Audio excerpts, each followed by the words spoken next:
Coucou les amis, bonjour. Alors je vous fais une vidéo comme ça, sans préparation. C'est en fait un sujet que je voulais en fait aborder parce que je pense que c'est très intéressant d'en parler et parce que bon, vous pouvez en profiter et pratiquer le français tout en parlant d'un sujet de notre vie quotidienne.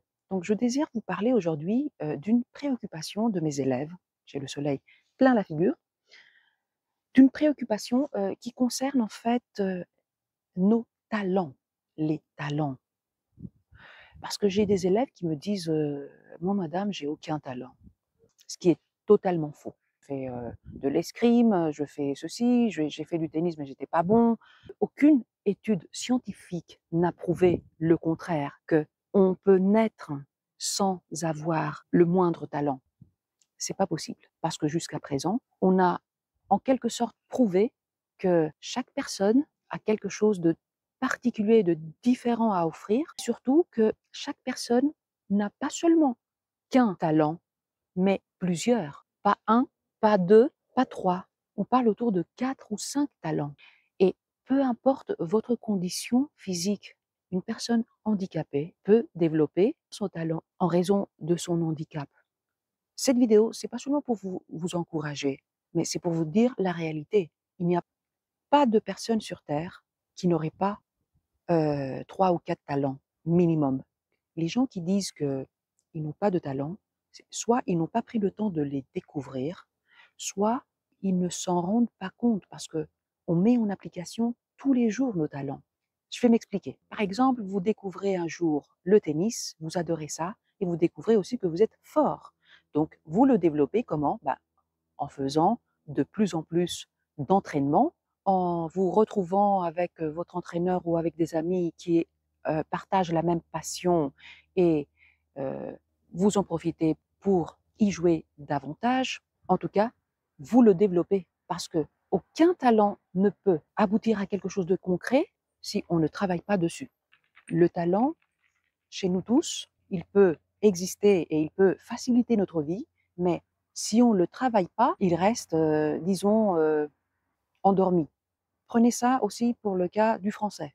Tout apprenant, peu importe la langue, mais maintenant on parle du français bien sûr, vous êtes doué en quelque chose. C'est-à-dire peut-être vous êtes fort, votre oreille est forte, vous avez une oreille musicale et vous pouvez saisir facilement ce que des locuteurs natifs vous disent et vous pouvez répéter et reproduire la prononciation très facilement. Ça, c'est un talent et vous devez en profiter pour le cultiver davantage. D'autres apprenants ont par exemple le talent de l'écriture, ou par exemple ils doivent passer d'abord par l'écriture, ils doivent voir le français par écrit pour pouvoir après le répéter. Et ils sont forts en dictée, quand ils écrivent, quand ils mettent leurs pensées par écrit, ils sont beaucoup plus forts à s'exprimer.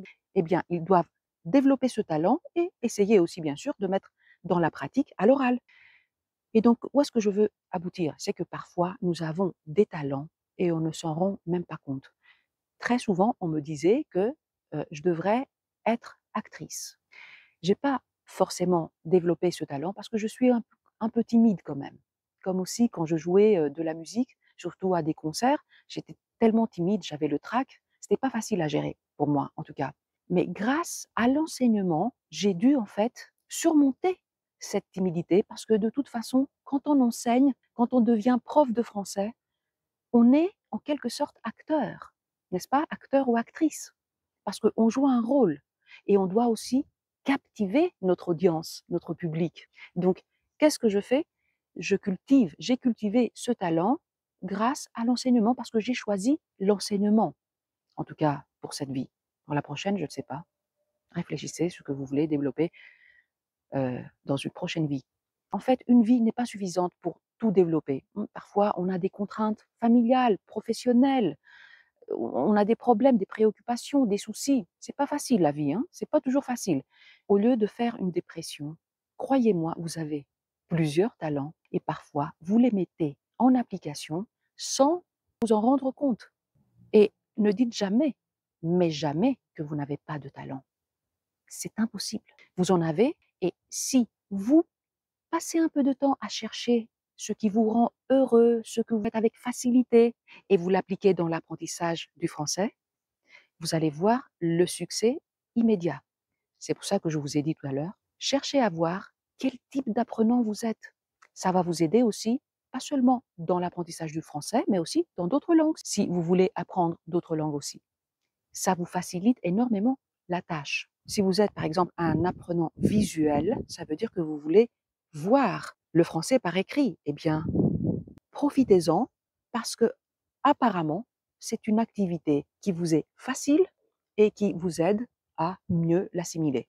Si vous avez une bonne oreille et vous pouvez facilement reproduire les sons en français, profitez-en pour écouter, regarder des vidéos, écouter des podcasts et reprenez certaines phrases le moment même où euh, le présentateur vous parle, reprenez cette phrase et répétez-la si vous l'aimez, si vous pensez que vous allez l'utiliser quelque part. Ça aussi, c'est dans le processus de l'apprentissage.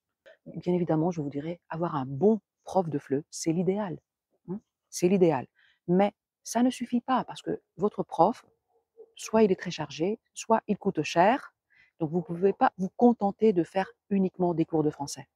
Exploitez les talents que vous avez dans l'apprentissage d'une langue étrangère, et en l'occurrence du français, pour voir des résultats concrets et immédiats. Voilà ce que je voulais partager aujourd'hui avec vous. Je ne veux pas que ça soit long parce que je ne veux pas vous fatiguer. Je voulais entrer dans le vif du sujet tout de suite pour que vous sachiez que si jamais vous êtes dans cette catégorie, comme j'ai eu certains apprenants qui me disent qu'ils n'ont pas vraiment de talent, eh bien, je vous assure que c'est faux et que vous en avez plusieurs.